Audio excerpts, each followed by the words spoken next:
আজকে সকাল সকাল ঘুম থেকে উঠে পড়েছিলাম। উঠেই প্রথমে বিছানাটাকে গুছিয়ে নিলাম, জল খেয়ে ব্রেকফাস্ট করে নিলাম। হ্যালো, আমি সৌমি।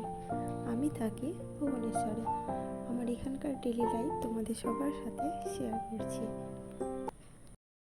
ফার্স্ট করে চলে এসেছিলাম স্নানটা সেরে চলে এলাম রান্নাঘরে।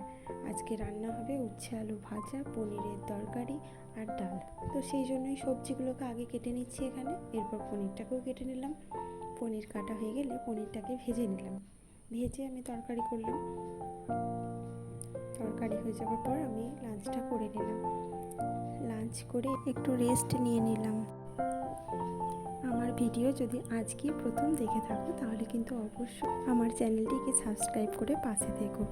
বিকেলবেলা গিয়েছিলাম মার্কেট থেকে আসার সময় দুটো পেস্ট্রি নিলাম। পেস্ট্রি নিয়ে বাড়ি চলে এলাম। আজকের মতন এইটুকুই, দেখা হচ্ছে আবার অন্য কোনো ব্লগে। যদি ভিডিওটা ভালো লাগে তাহলে অবশ্যই লাইক করে আমার পাশে থেকো।